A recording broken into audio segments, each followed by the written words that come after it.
There were kids in the freezer. Not a joke, not a horror movie, not a dream I woke up from later. Real boys, real skin, turning blue between bags of frozen meat. And my hands were the only thing between them and a morgue. If it were you, what would you have done in that moment? My name is Maya Williams, and this is the story of how a black maid in a billionaire's mansion ended up taking down the woman everyone thought was the perfect fiancée, and becoming a mother to the children she almost watched die in front of her. I'm not a lawyer. I'm not rich. I'm not famous. I was supposed to stay quiet, clean the mess, and mind my place. Yeah, that didn't happen. Let me take you back to that night. It was one of those over-the-top rich people parties at the Whitmore Mansion, the kind where the champagne never stops, and the violins are louder than the conversations. The kitchen was chaos staff, moving like a swarm chefs, shouting plates clattering. I was in the back, wiping down counters, stacking dishes, doing the invisible work that keeps rich folks' lives running. The industrial freezer was humming like always, this deep mechanical growl in the background. I'd heard it 1,000 times. Then I heard something that didn't fit. A sound too soft for that room. Not metal, not glass, not a person yelling. More like a whimper. A little one, like a puppy or a child. For a second I thought I imagined it. The party noise, the stress, my brain playing tricks. I tried to focus on the tray in my hands, but my feet just moved. I walked to the freezer, every step heavier, that bad feeling rising up from my stomach into my throat. I opened the door. There, on the middle shelf between frozen vegetables and plastic-wrapped steaks, were two little bodies curled up together. Ethan and Eli, 5-year-old twins. The air that came out of that freezer hit my face like a punch, and their skin looked almost the same color as the ice around them. One boy's lips were turning this terrifying shade of blue. The other's teeth were chattering so hard his whole body shook. Dear God. I heard my own voice before I knew I was speaking. There are babies in the freezer. My brain stopped. My hands took over. I dropped the tray. Dropped everything except that one thought. Get them out. I reached in, grabbed Eli first, then Ethan, like they were glass. Like any wrong move would break them. The cold burned my hands through the thin work gloves, but I didn't even feel it fully until later. One of them, I think it was Ethan, grabbed my lapel and clung to me, like if he let go, he'd fall back into that freezing dark. It's okay, baby, I got you, I got you. I kept saying it even though nothing about that moment was okay. I wrapped them in dish towels, then grabbed clean ones and pressed them around their arms. Their legs, their chests rubbing, trying to get some warmth into them. Their little fingers were stiff, their eyes barely open. Stay with me, sweetheart. Stay with me, I begged. My heart was slamming so hard I couldn't hear anything for a second. Then I heard another sound I knew all too well, heels on tile. That sharp click, click, click that always made the staff stand straighter and the air get colder. Claire Lannister, Damien's fiancée, therapist by profession, socialite by performance predator under all that silk. She swept into the kitchen like she owned the house, which in her head, she probably did. Hair, perfect gown, shimmering mug of tea in her hand. At first, her eyes landed on the boys shaking in my arms. For half a second, I thought I saw real shock, real fear, but then it changed. Her expression didn't crumple. It calculated. She sucked in this big, dramatic gasp. Oh my God! Maya, what have you done? I stared at her, like she'd just spoken another language. What are you talking about? I just found them in the freezer. They were freezing. They were crying. She cut me off. Didn't even let me finish a sentence. She threw her head back and screamed with all the strength of someone who's used to being heard. Damien, help! It's the boys. Everything after that moved too fast, and somehow in slow motion at the same time. Heavy footsteps pounded down the hall. The kitchen door flew open. Damian Whitmore himself stormed in. Tucks undone, eyes wild. The kind of panic only a father has. He saw his son's first blue lips, shaking bodies' towels around them.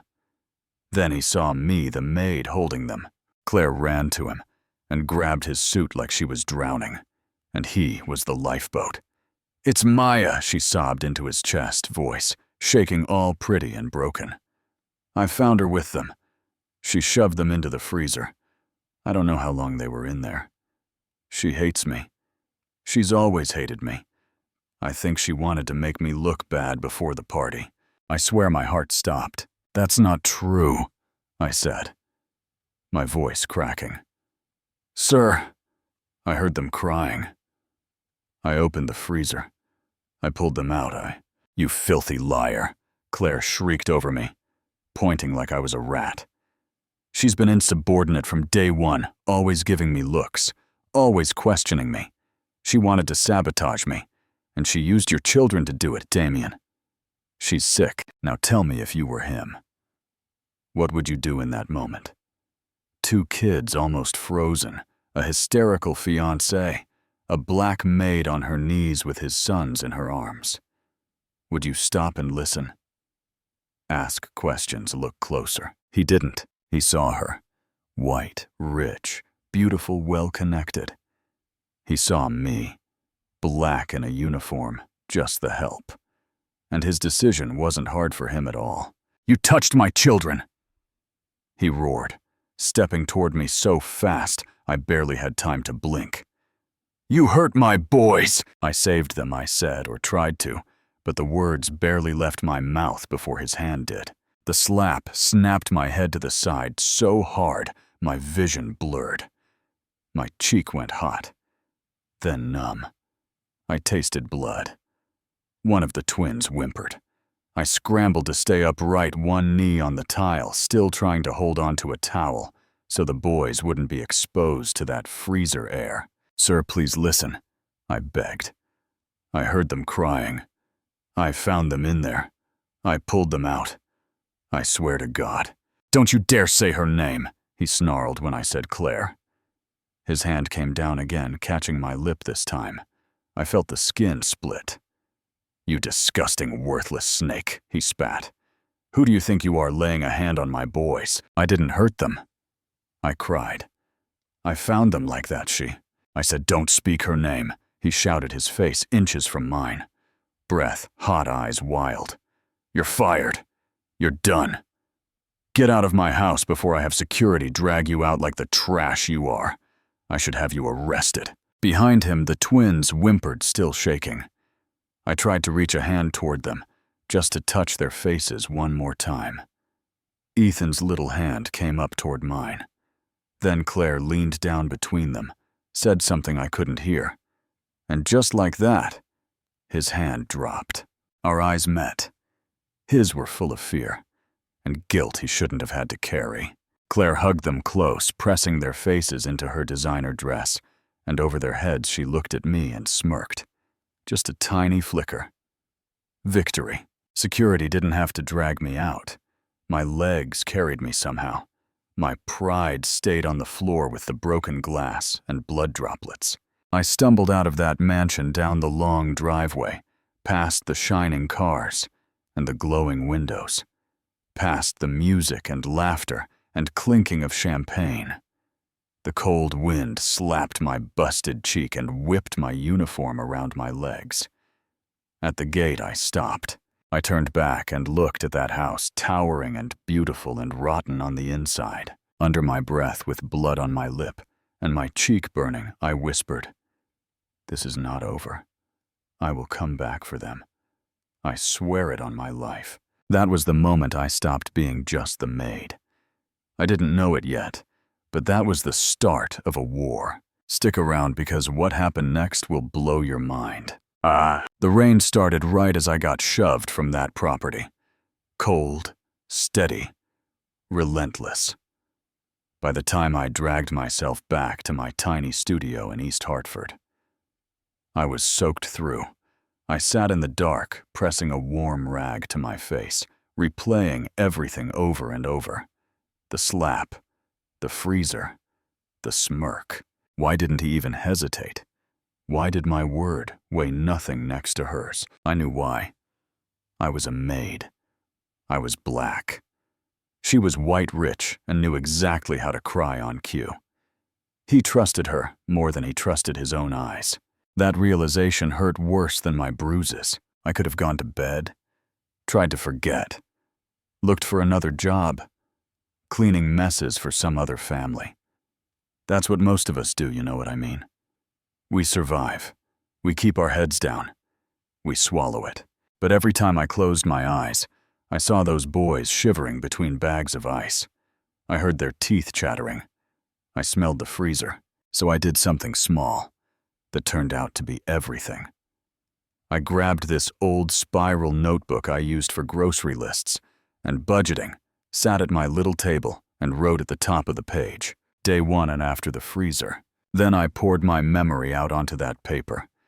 The time the party started. The moment I heard the whimper. The exact words Claire said. The way Damien looked at me. The bruise I'd seen on Ethan's wrist a few days before. The way the boys always froze when Claire entered a room. The way she smiled only when people were watching. When I was done, my hand ached, but my mind felt sharper. I realized something: they were never going to believe my feelings. They were going to demand facts, dates, details, evidence, because I was just the help. My word alone was never going to be enough. So that night I stopped being only a maid and became a witness. The next morning my face looked like a crime scene. Purple and blue blooming under my eyelid, split cheek swollen. I pulled a hoodie up anyway, shoved my curls under it, and took the bus back toward the mansion. No plan to go inside yet. I just had to see if the boys were alive. I got off a few blocks before the estate and walked the rest of the way, keeping low behind tall hedges like I was trespassing, which technically I guess I was. I reached the wrought iron fence along the back garden and wrapped my fingers around the cold metal. At 9:15 on the dot, the kitchen curtains shifted. A minute later, the patio door slid open. I saw a flash of golden curls. Claire. Then the twins shuffled outside with a new maid I didn't recognize. She looked nervous, like she already knew this house wasn't a blessing. The boys didn't run to the swings, didn't race around like most 5-year-olds would. They stood by the bench in little cardigans' shoulders, slumped eyes dull, like someone had turned their brightness down. My heart twisted. Claire came out behind them in a navy sweater, hair perfect, coffee cup in hand, giving Pinterest mom energy if you didn't know better. She sat on the garden bench like she was posing for a magazine spread. "Go on, boys," she called sweet and airy. "Show me how high you can go on the swing." Eli glanced at the swings, then at her. He didn't move. Ethan looked at his brother like he was waiting for permission. Finally, Ethan gave him a gentle push, and Eli walked stiff and small to the swing. He climbed on and rocked back and forth, so gently it barely moved. From across the yard, it looked like a perfect morning. Son swings a glam fiancée with coffee and 2 well-dressed boys. Up close, it was a performance. That's when I saw it. As Ethan walked toward the flower bed, his sleeve slipped up just enough for me to see a fading purple ring around his wrist, a bruise yellowing around the edges. It wasn't from roughhousing. It was from fingers. My stomach clenched. A minute later, Claire walked toward Eli. She bent down near the swing chain so only he could hear her. My view was partly blocked by the hedge, but I saw her hand on the swing, and I saw the swing jolt. Eli toppled off, hit the mulch, and started to cry. She rushed to him, full of fake concern. "Sweetheart, did you slip again?" "You have to be more careful. You keep making accidents." hugging him too tight, patting his back like she was soothing him. Ethan just stood there, frozen, watching. He knew. They both knew who had really made him fall. Back in my apartment, I opened the notebook. Day 2. 2 after the freezer, I wrote. Ethan, bruise on wrist. Eli, staged fall. Claire, fake concern while under observation. Children, quiet, fearful, no spontaneous play. Pattern abuse disguised as clumsiness. Everything is for show. That's when I realized watching wasn't enough. I needed someone sane, someone with power to see what I was seeing. So I went to my contact list and found a name I barely knew but never forgot. Dr. Morales, the twins' pediatrician. He'd once said something to me when Claire had stepped out of the exam room. Have you noticed any changes at home? They seem withdrawn. I remembered the look in his eyes. Concern, but also fear that he might be overstepping. I hit call. Dr. Morales, it's Maya Williams, I said when he picked up. I don't work for the Whitmores anymore, but something is really wrong with Ethan and Eli. I need to talk to you. There was a pause. Then his voice firmed. Come to the clinic tomorrow morning, he said, before we open. We'll talk. You ever feel that tiny crack of hope when a grown-up finally says, okay, I'm listening? That's what that felt like. The clinic smelled like hand sanitizer and old coffee. He opened the office door before I even knocked. The first thing he did was look at my face. You're hurt, he said. Narrowing. I'm fine. I lied. We both knew it wasn't true, but we also both knew that wasn't what we were here for, City said. And the way he said it made me feel like a kid again. I took the notebook out of my bag, set it on his desk, and opened it. I started writing everything down I said. Everything I saw in the house, how they act, what she's, the freezer, the bruises, all of it. He read in silence. His brow got deeper lines with every page. At one point, he whispered Jesus under his breath. I always suspected something was off, he said finally. Claire always has an explanation. She's bright. She's charming. But clinical. If I ask about the boy's behavior, she redirects or shuts it down. I tried to speak to Mr. Whitmore once, and he told me not to question his fiancée. She's got him wrapped around her finger, I said. She's got everyone wrapped. He turned to the entry about the freezer. Locked in an industrial freezer, he read slowly. Turning blue. Blamed on household staff. Staff fired and assaulted. Children kept in home with alleged abuser. He looked up. I can report this to Child Protective Services, he said. But unless I see the children and document injuries myself, my word doesn't carry as far as it should. I need something more. I can get it, I said, surprising even myself. I just need a way back into that house. He hesitated. I have them on the schedule next week, he said slowly. I can insist on seeing them alone document any bruises, but that's only part of it. Maya, what you're describing isn't just physical. It's emotional, psychological. That's harder to prove. I know, I said. That's why I'm writing everything. And if I have to, I'll go back in. He studied me, then nodded once. All right, I'll do my part. But you need backup too. You can't do this alone. He was right. I didn't know it yet, but my little notebook was about to become the center of a storm. Here's where the story takes a turn. I didn't just get backup. I got a team. A few days later, I sat in a small law office that smelled like paper and lemon cleaner, across from a woman who had no idea how much my life was about to depend on her. Her name was Naomi Rowe, family law attorney. Black, sharp-eyed, calm voice that carried weight. When she walked into the room, she had that energy of someone who has fought the system more times than she can count and still shows up. We met once, I reminded her. Years ago at the shelter my mom stayed in. You helped her with her custody case. She smiled. I remember. You were the one who kept bringing your mom coffee with extra sugar. We didn't waste time on small talk. I played her the audio I'd recorded later. I'll get to how I got that. But first understand this. I knew words on paper might not be enough. So I went back into that house, in a borrowed flower delivery uniform, with a hidden recorder. Like I said, it got crazy. The plan was simple in theory, insane in practice. A friend of mine did part-time floral delivery. I borrowed her tan shirt, her clipboard, and copied her bubbly, "I'm just here with flowers" energy. The bouquet I paid for myself. Roses and lilies, big and showy, something Claire could believe came from some admirer or event planner. Inside the bouquet ribbon, I tucked a tiny recorder.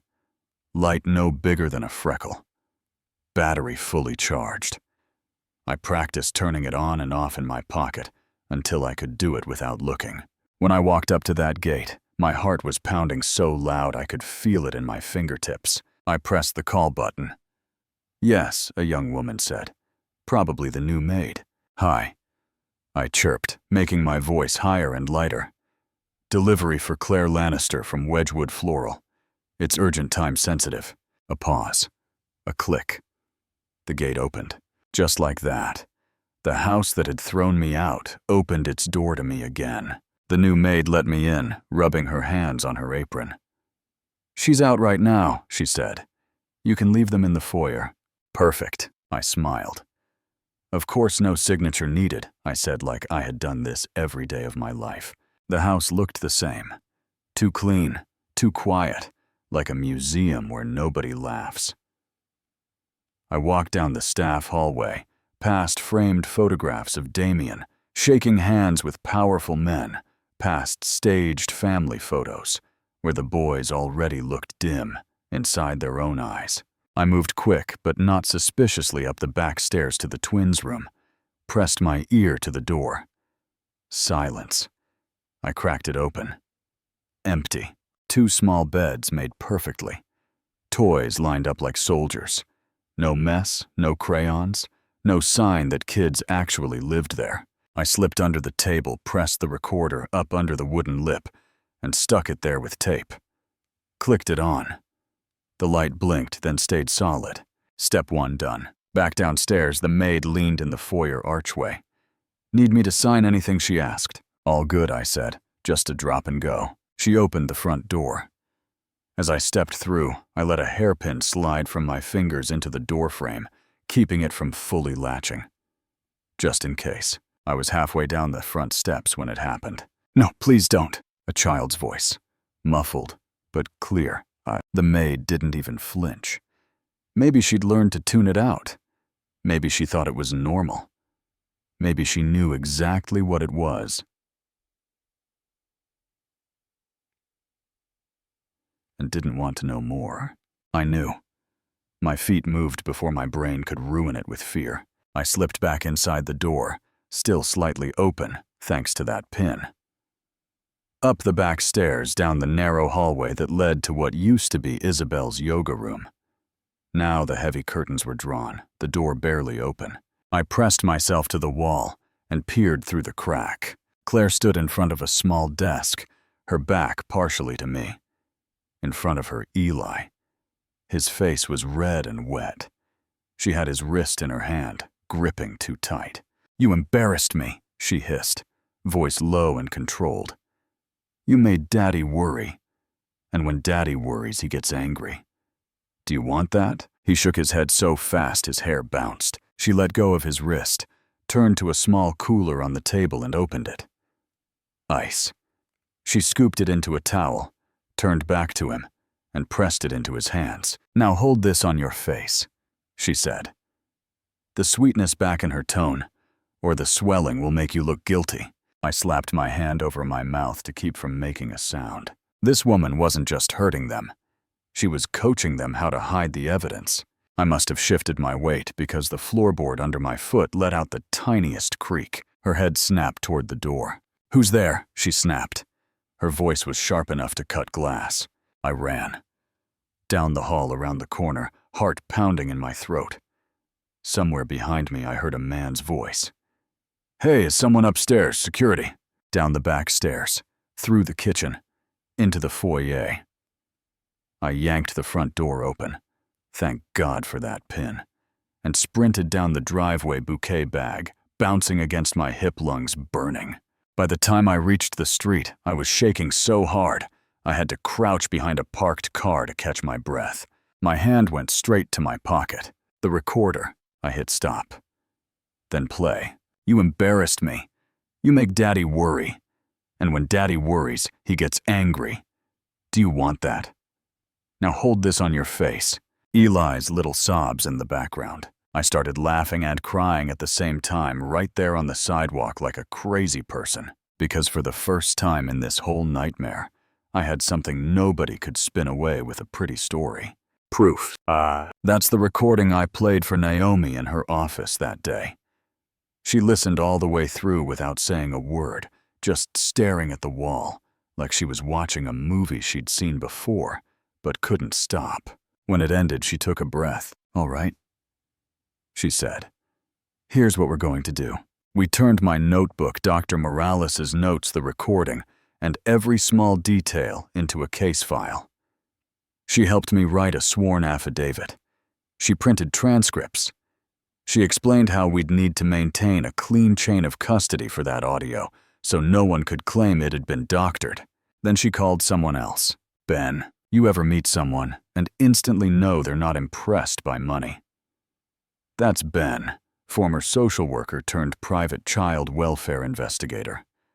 Flannel shirt worn, leather notebook, eyes like steel. "You the maid?" he asked me when he walked in. "Yeah," I said, waiting for the usual disrespect. "Good," he said. "Means you were invisible." People say things around the invisible. I handed him everything. He read my notes, listened to the audio, studied the timeline. "I'll visit the school," he said finally. "Talk to the principal, the teacher. See if what you're saying lines up with what they've seen. If it does, we're not just dealing with allegations. We're dealing with a pattern." "Ben," I asked quietly, "what happens to the boys if this works?" "If it works," he said, "they're removed from that house and placed somewhere safe. Maybe with relatives. Maybe with someone else. Depends who steps up." "They don't have anyone." "Anyone else," I said. He shrugged. "They've got you. That might be enough." That was the twist I never saw coming. That this story wouldn't just end with me saving them from a freezer. It would end with them calling me Mom. But I'm getting ahead of myself. Ben did his thing. The next day, while I sat in Naomi's office chewing my nails, he walked into Westbridge Academy like some harmless old guy. He talked to the receptionist, to the principal, to the teacher. He showed his credentials. He asked quiet questions. When he came back, he spread the evidence on the table like it was a crime scene. 2 small portfolios. Ethan's drawings in one, Eli's in the other. Ethan's were all heavy black crayon little figures, curled up inside boxes, thick lines around them like walls. Eli's were bolder scribbles of cold colors, jagged shapes, things that looked suspiciously like doors and vents. "The teacher says they don't act like 5-year-olds, Ben said. "They ask permission to smile. They flinch when an adult walks too close. They call Claire Mother, even though everyone knows she's not." Principal Mendez had told him she'd had suspicions, but had been scared to challenge a family that wealthy with nothing more than gut feeling. Once, when she'd raised Ethan's finger splint as a concern, Claire threatened to sue for emotional tampering. "We've got more than smoke now," Naomi said quietly.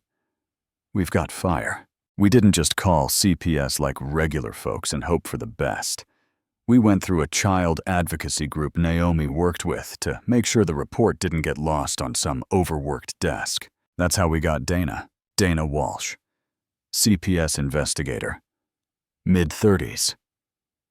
No nonsense, the kind of woman who looks unimpressed with excuses." She read the file. She listened to the audio. She looked at the drawings. Then she looked at me. "You understand," she said, "once I go in there, this becomes real. It will get ugly. They will come after you. They already did. I said, touching my cheek. She nodded. Fair enough. I'll request an unannounced welfare check. That's when the power shifted. Just a little. But enough. The day Dana went to the house, I sat 3 blocks away in Naomi's car. Heart pounding so hard, I could feel it in my teeth. Ben sat in the back with binoculars, because of course he did.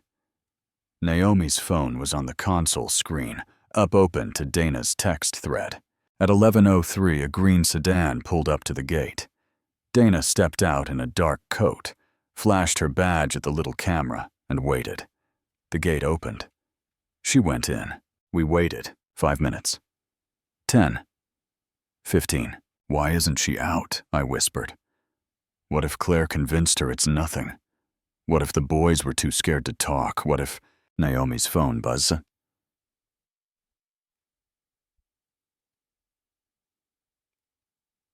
She answered him. Okay, she said, then nodded. Understood. We'll stay put. She hung up and turned to me. They let her in, she said.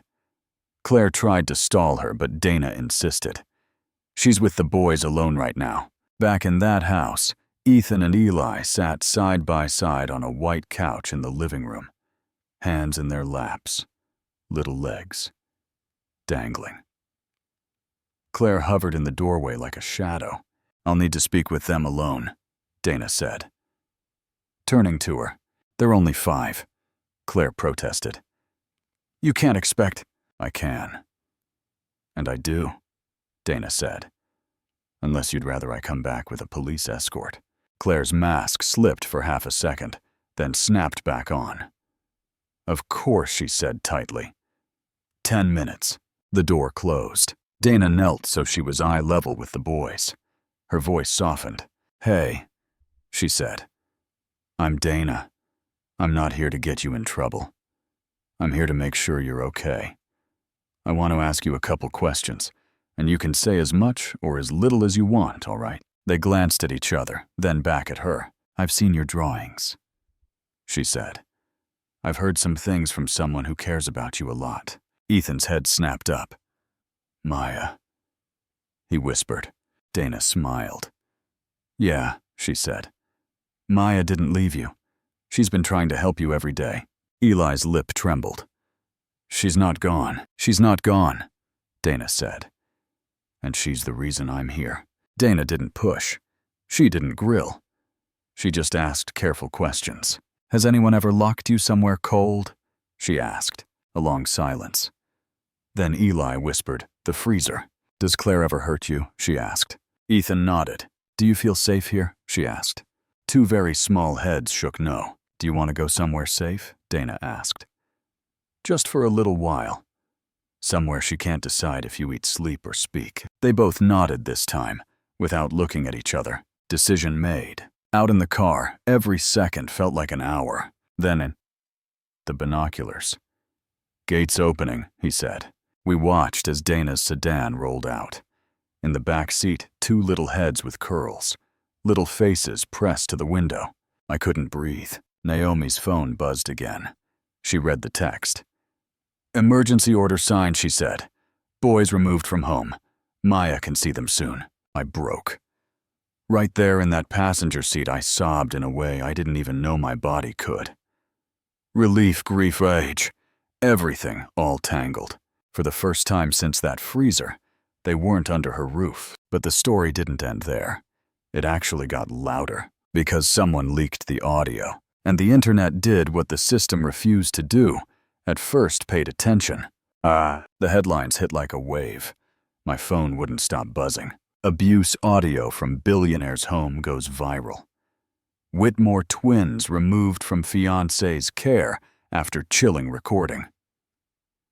Who is the maid who took on a mansion? Claire's voice, the one I'd heard through doors and down hallways saying, You embarrassed me.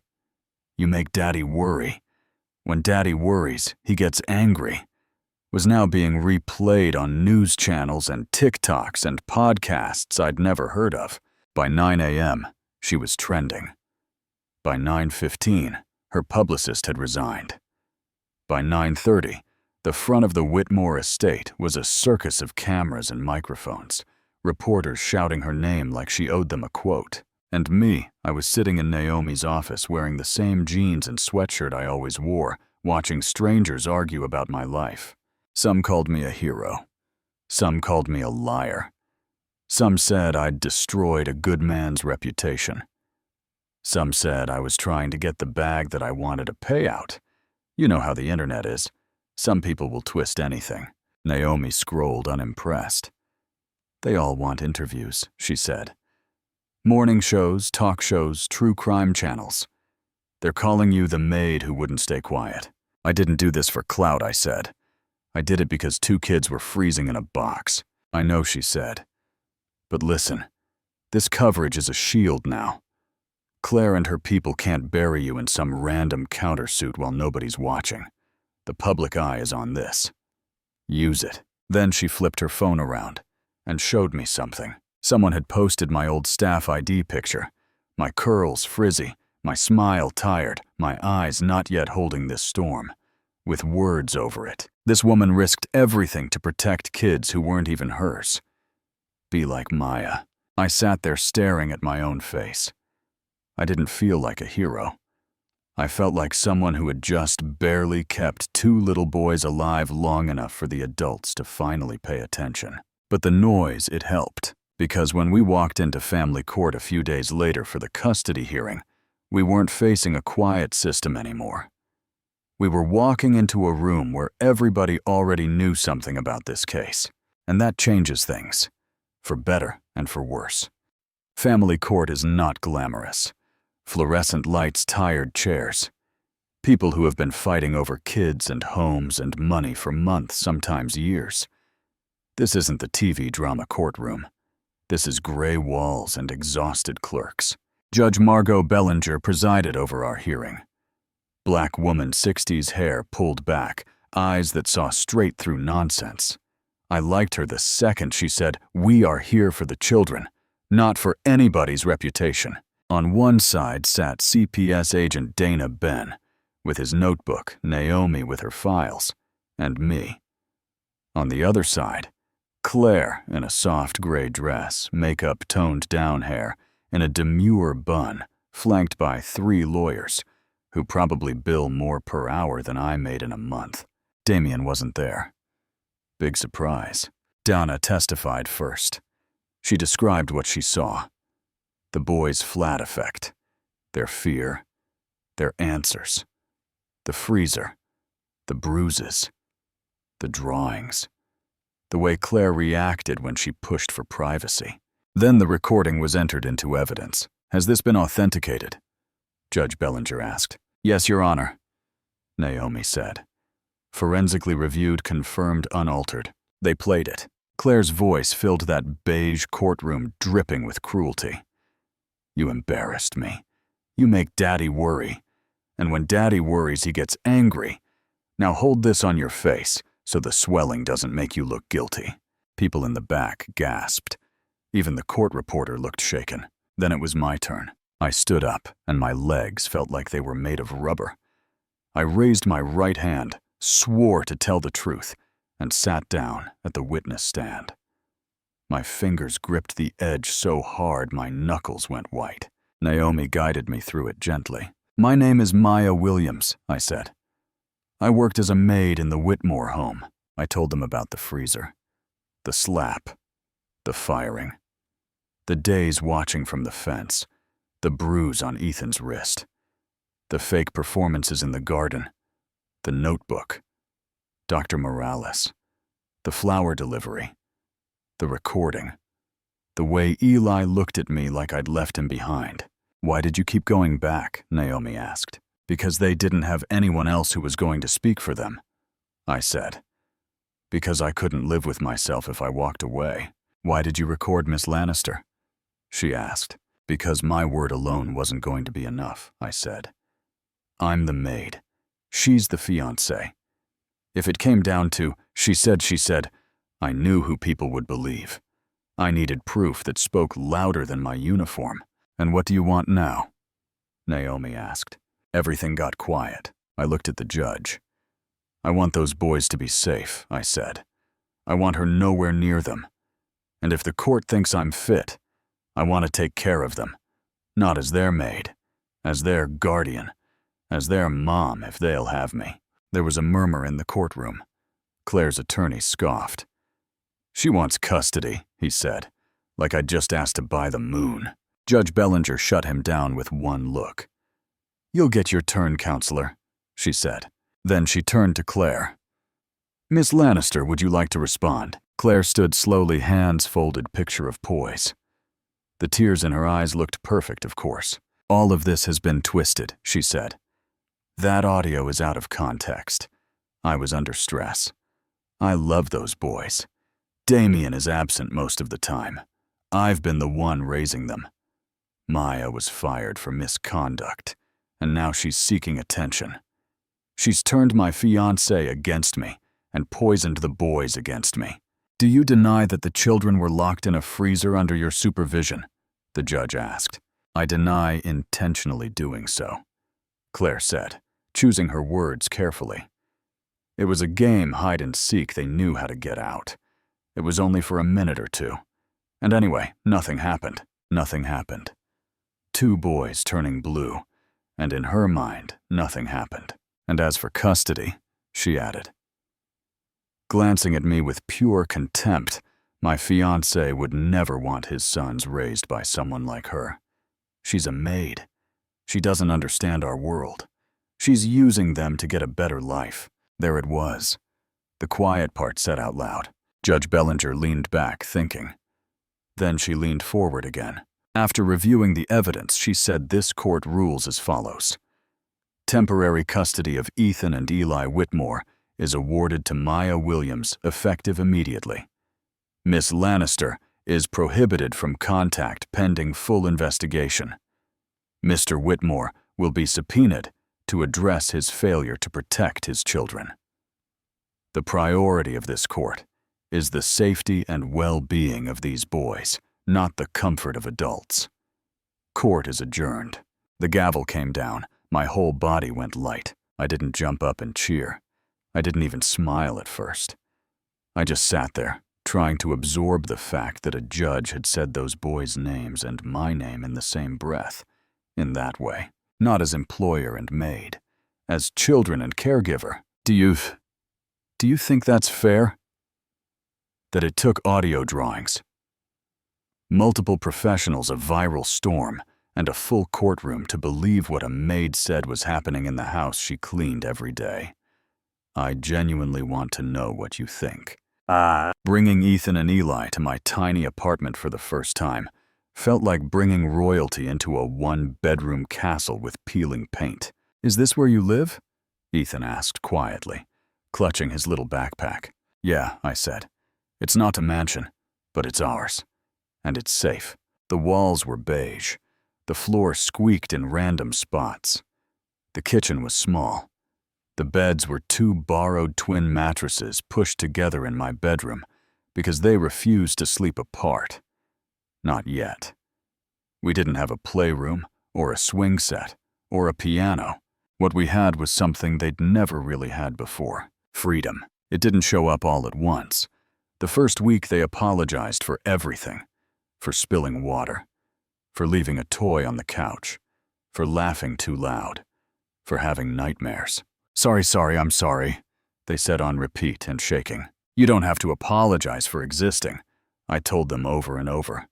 This is your home now.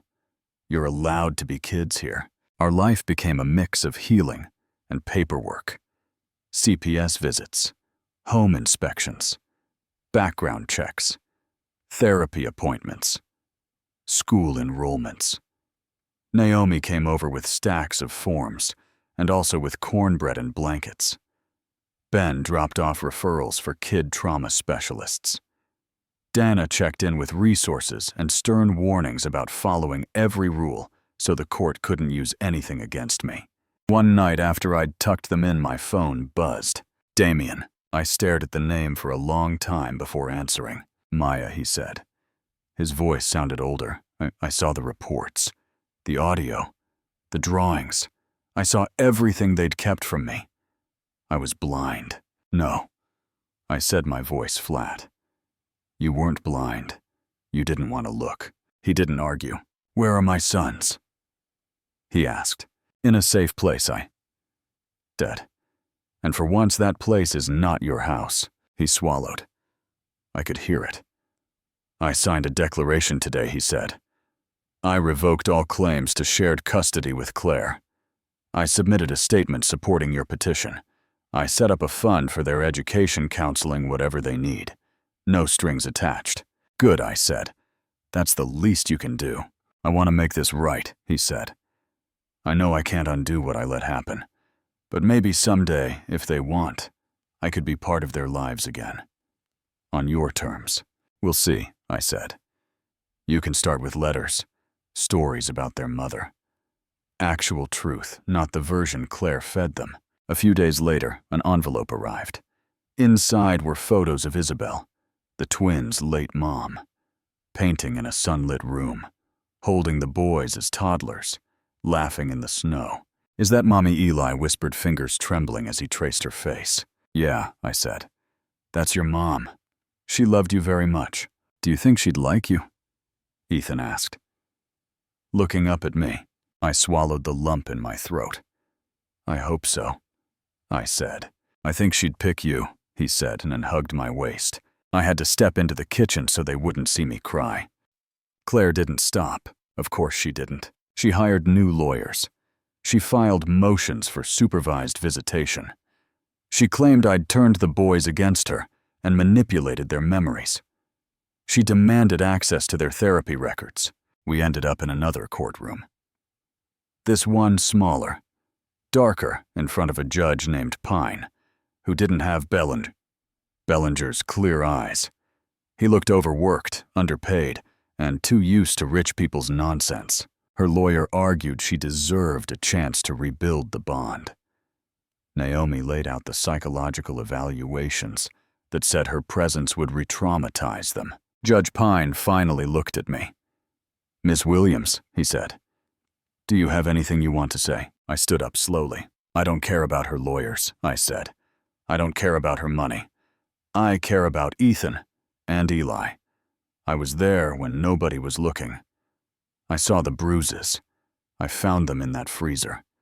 I heard what she said when she thought no one would ever hear it. I'm not here to fight with her. I'm here to protect them. And I will not let them be dragged back into her shadow. He stared at me for a long second. Then he sighed. Motion denied, he said. No visitation at this time. This matter will remain under the purview of the original family court judge. Outside the courtroom, Claire leaned toward me and whispered, You think you've won? This isn't over. You're right, I whispered back. It's just beginning. For you. You get to live with who you really are now. The thing about people like Claire is that their whole life is a performance. Once the audience starts booing, they don't know what to do. They either double down or they disappear. She did both. More witnesses came forward. A former nanny who'd seen her crush pills and throw away bottles when Isabel was spiraling. A gardener who'd seen her drag Ethan out of the garage freezer months earlier. An elderly neighbor who'd thought she'd imagined seeing the boys shivering near the back door one night. Under pressure, Claire's PR team quit. Investors pulled away from Damien's projects. Charity boards quietly removed her from their galas. Her name became toxic. Then one day, a letter showed up at my apartment with no return address. Maya, it read in perfect, expensive handwriting. I don't expect forgiveness, but I'm learning the difference between reputation and truth.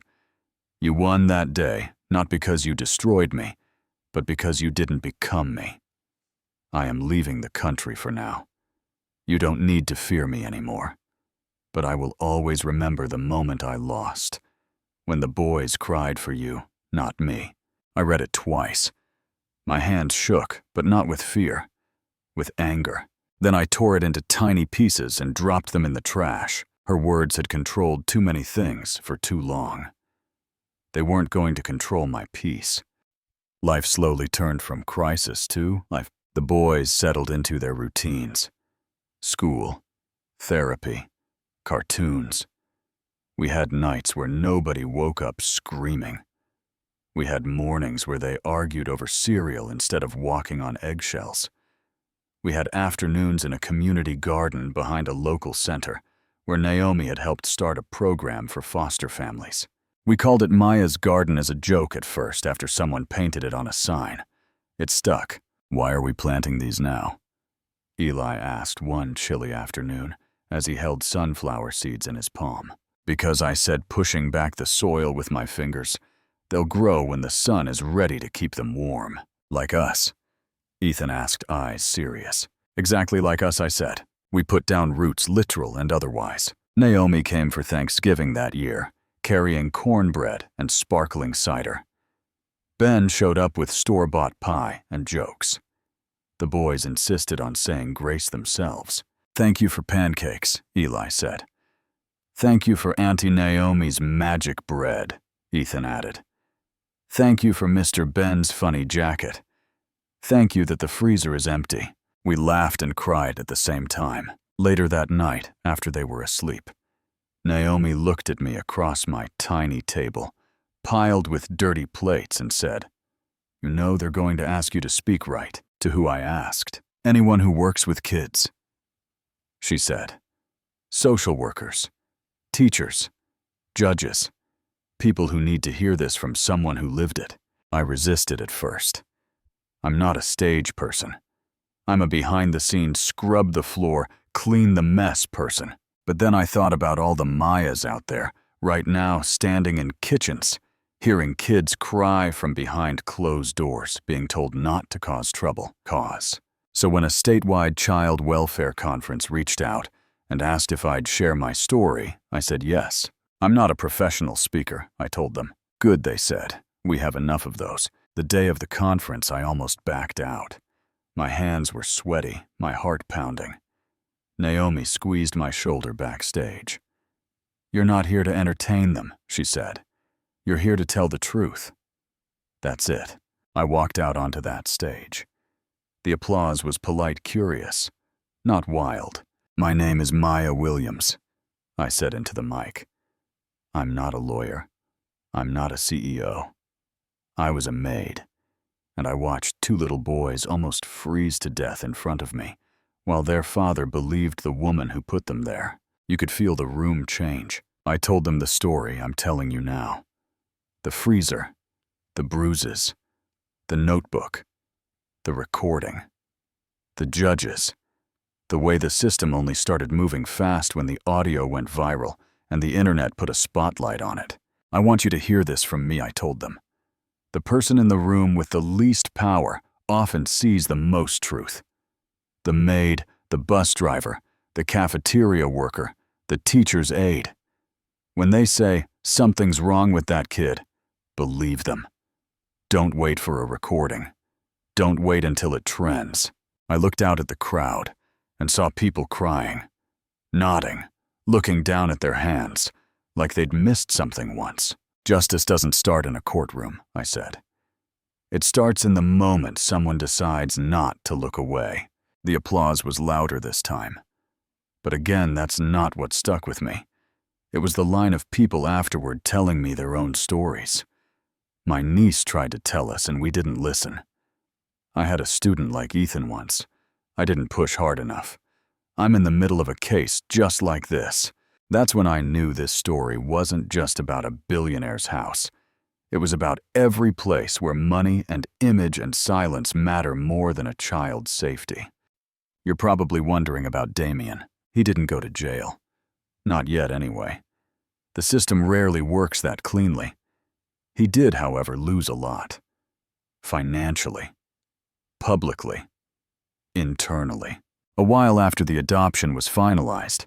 Yes, finalized. Their last names are legally Williams now.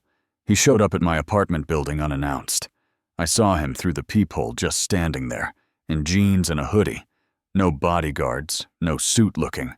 Small. I opened the door halfway. "I'm leaving for Seattle," he said. Starting over.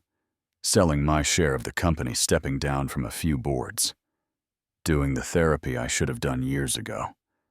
I wanted to tell you that I signed over full parental rights. Permanently. No co-custody, no legal strings. He handed me a small box. Inside was a simple wooden frame, with that photo of Isabel and the twins in the garden. Back when they were babies, and the world hadn't cracked yet. They should grow up seeing her, he said, knowing where they came from, and knowing who stepped up when I didn't. You don't deserve their forgiveness, I said quietly. But that doesn't mean you can't try to be better than the man you were. He nodded. I know I can't call myself their father anymore, he said. But for whatever it's worth, thank you for saving them. Then he turned and walked away. I closed the door and leaned against it, listening to his footsteps fade. Then I put the frame on the shelf over the couch between the boys' Lego creations and a drawing they'd done of the three of us holding hands. So here we are. Spring came. The boys got taller. They laugh louder now. They play soccer, draw superheroes, argue over whose turn it is to pick the movie. They still go to therapy. They still have scars. So do I. But the freezer is a memory now, not a sentence. At night before bed, they still sometimes ask, "Tell us the story about how you found us." I always start the same way. There were kids in the freezer, I say. And someone who wasn't supposed to matter refused to stay quiet. We don't say Claire's name, not because we're scared of it, because she doesn't get space in this home anymore. We say words like safe, brave, truth family. That's my life now. Not glamorous, not perfect, just real. So here's where I turn it over to you. Do you think it should take a hidden recorder, a viral scandal, and a media circus to believe a maid who says, "The children in that house are not okay"? If someone like me walked into your life, your office, your church, your family gathering, and said something's wrong, something's not right with those kids, would you believe her? Or would you wait for proof that screams loud enough for the whole world to hear? If it were you who opened that freezer, what would you have done? Walked away to save yourself, or gone to war? For two boys who weren't even yours, I really want to hear what you think. Drop your thoughts in the comments. Tell me if you think the system did enough. Tell me if you think Damien deserved another chance. Tell me if you think someone like Claire should ever be allowed near kids again. And if you've ever been in a situation where nobody believed you when you spoke up, or if you were the one who didn't listen when someone tried to warn you, share that too. Somebody watching this might need your story to find their courage. If this video hit you in any way, do me a favor. Hit like, so more people see it. Subscribe if you want more real stories like this, and tell me where you're watching from. Maybe, just maybe, you're close to someone who needs to hear that they're not crazy, that what they're seeing is real, and that speaking up is worth the cost. Because at the end of the day, I wasn't special. I was a maid who opened the wrong door at the right moment and decided not to shut up about what I found. And sometimes that's all it takes to change a life, or in my case, 3.